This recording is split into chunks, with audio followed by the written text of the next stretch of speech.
Napansin ko itong signage na Jaime Irene Twin Falls ay medyo luma na. Naalala ko, halos mag-aanim na buwan na nga pala itong sarado mula nang huli itong magkaroon ng pagguho at pagbagsak ng mga bato. Namiss mo bang maligo dito? Ano kaya ang itsura ng Jaime Irene Twin Falls ngayon? Sakto, mainit ang panahon at tumigil na rin ang ulan. Para maiba naman, tara, silipin natin kung anong itsura ng falls na ito. Dito nga pala yung kalsada papunta sa waterfalls. Yan, simentado na yan pero sa bandang dulo ay rough road pa din. Medyo madulas na yung daan na yan kasi walang tigil ang ulan itong mga nakalipas na linggo. Malapit na ako sa falls. Ito na yung huling pag-ahon na madadaanan mo bago makarating sa waterfalls. Bali ito yung sabi ko kanina sa inyo na rough road. Yan, so yung motor ko iniwan ko na dun sa baba nito kasi hindi na pwedeng makaahon. Pwede naman makaahon kaso risky na. Masyadong madalalim na yung mga lubak. Nakasabay ko nga pala pag-akit dyan si Ray Pasiga. Shoutout sa'yo boy. Kung ba't natin yung pababa niya. Yan siya. So napakalayo na nung pinagparkingan ko ng motor. So ito na yung huling ahon. And kapag nakarating na kayo dun sa dulo, yan, pantayan na yan. Pantayan na yan. Yan, alam yan ang mga naliligo dito dati. Paano kayo pumunta dito? Naglalakad pa kayo o sumasakay din kayo or may service kayong dala pag naliligo kayo sa waterfalls. Yan ako, dahil taga dyan lang naman ako sa labas. Lakad lang kami. Pag naliligo kami dito sa falls. Pero sa isang taon, isang beses lang ako. Ngayong 2024, ngayon lang ako pumunta dito sa falls na ito. Kahit napakalap ng bahay namin dito sa aliguan na ito. Yan, dito na tayo guys. Dito na tayo sa pantayan. Yung nakikita ninyong shade house na yan, dyan yung pwesto nung nagbabantay.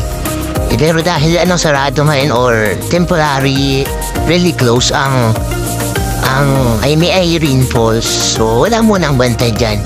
Kasi wala namang allowed maligo na mga bisita or taga-ibang lugar. So dito sa pantayan na ito na yung pantayan ng pababa niyan ang falls na. Uy, may bahay pala dito. May parang property dito. Kaso hindi ko kilala kung sinong may-ari niyan. May simentado yun daw, Tapos may mga barbed wire yung gate. So, hindi ko kilala kung kanina yan. So, dito na tayo. Pababa na tayo sa falls mismo.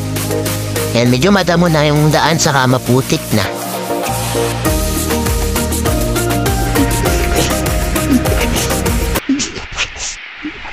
Sure.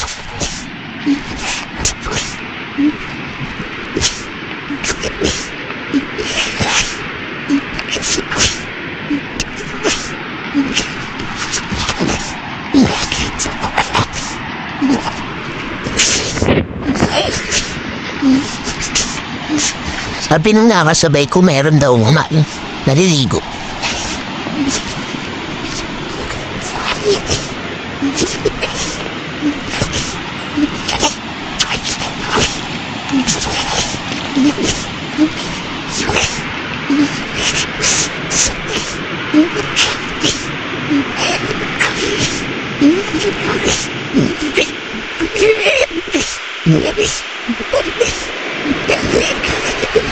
Guys, yung hagdan pababa. Pero putol-putol na rin Panig niyo na yung tubig, no?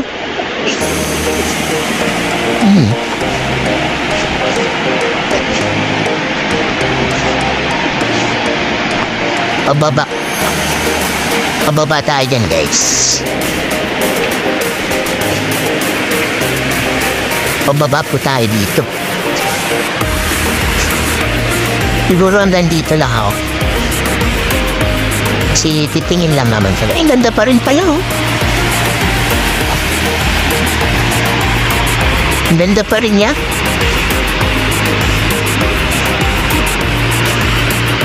Gusto kong bumaba. Baba ako. Hindi yung mga nagawa niyo. Ay, dito.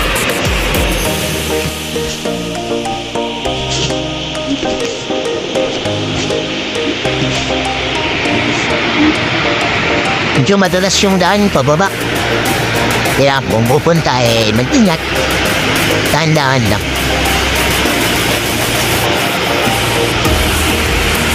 Guys, kasi umiinit na rin naman, bababa ako. Ganda pa rin yun, sarap maligo. Takot yung daan. Dalas pati ang chinelas ko.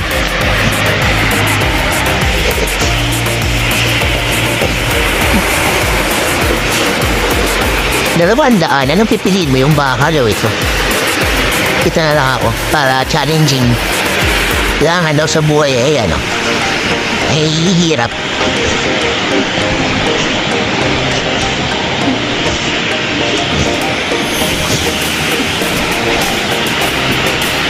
Guys, no, Twin Falls, yung sayon yung isang dun.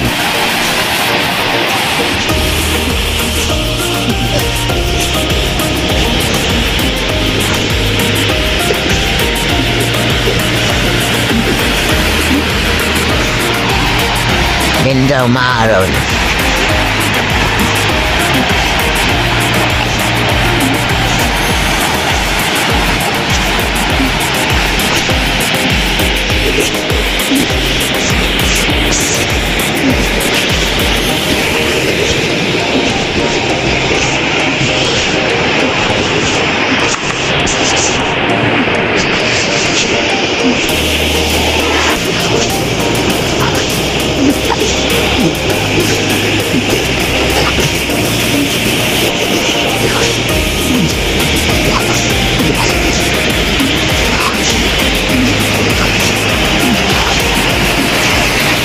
Credibilidad. And guys,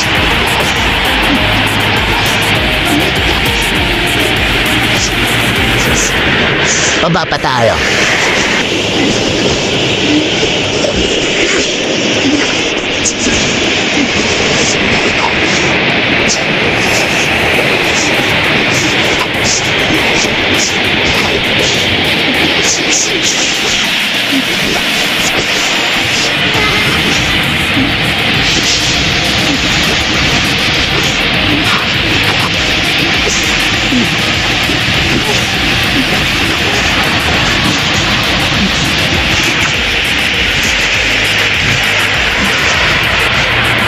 And guys, yung isang falls, taas yan. Tapos nandun yung isa.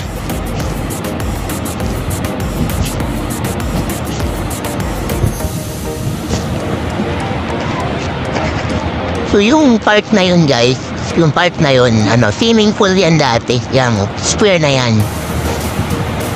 Ayoko nang bumaba kasi bawal dito eh. Yan, swimming pool yan, maliit pa ako yan, square. Sobrang lalim yan, tas doon medyo mababaw. Tas dito, swimming pool din yan, pambata naman. Yan, kaso doon, noong mga panahon gumuho yan. Kaya natabunan na yung buong swimming pool. Puro cottage yan dati, cottage. Yan, muntik pa ako din malunod, tas marami ako experience din. Tapos dito, yung yan. Ito nyo, may kahoy na natumba na So, ang ganda pa rin niya guys kung i-develop.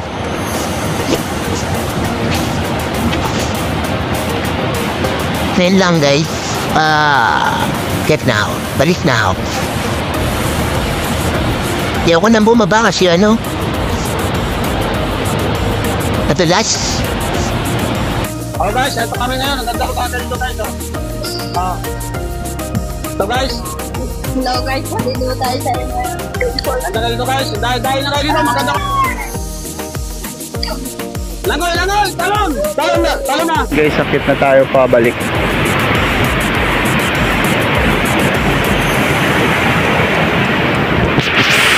Dito ulit tayo sa lupa.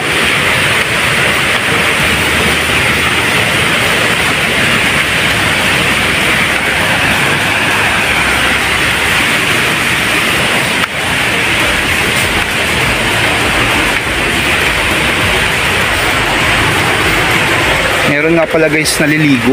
Hindi ko lang pinokusan ng camera.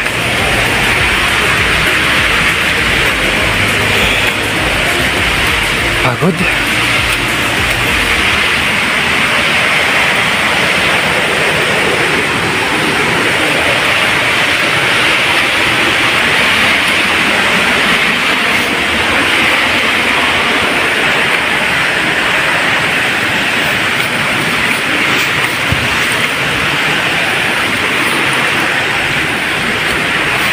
Okay, kailangan kong dalian.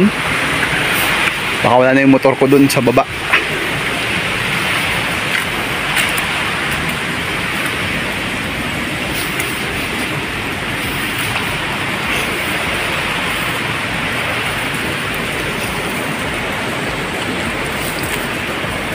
Madamo na din dito, hindi na nalilinisan.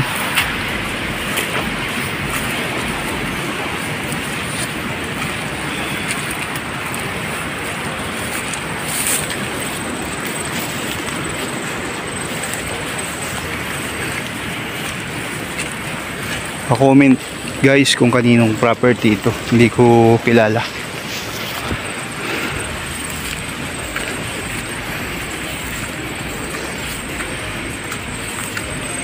So dun sa malalim na swimming pool noon,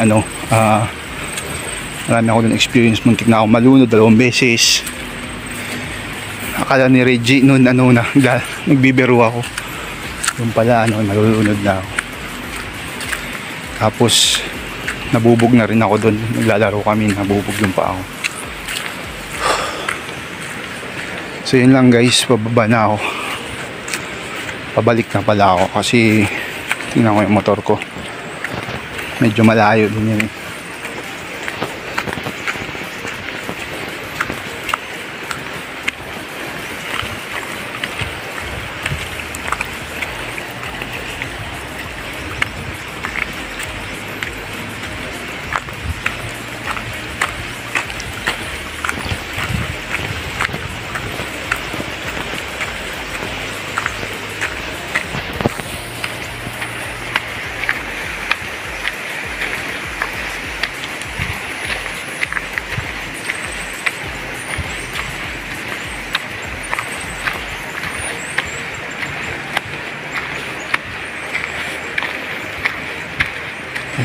Ito na lang yung last part na papuntang falls na hindi nasisemento.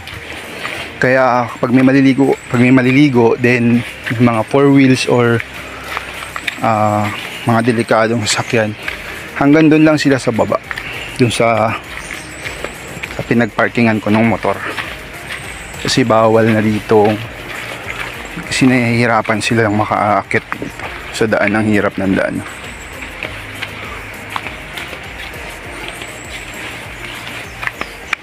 Meron dito gong bahay, bahay ni Jerry, ni Boss Jerry Monterrey sa gilid.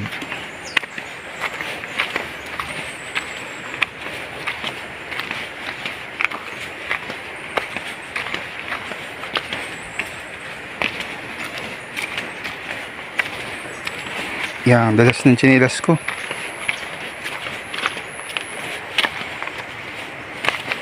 Ayun guys, bahay ni Boss Jerry, may swimming pool pala yun. Ay, swimming pool ba yun o fish pond?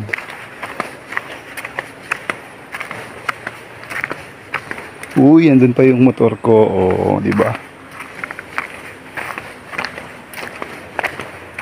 So ganto muna tayo kasi next week ay busy na naman, may pasok na naman tayo.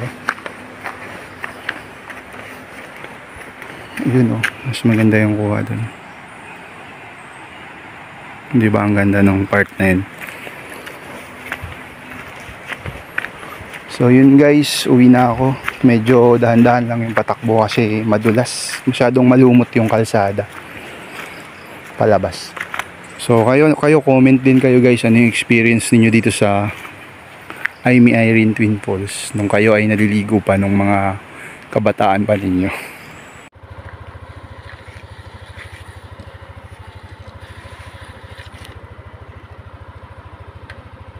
Medyo madulas guys yung daan, dahan-dahan na lang ako. At ito na guys yung huling ahon palabas sa may kalsada.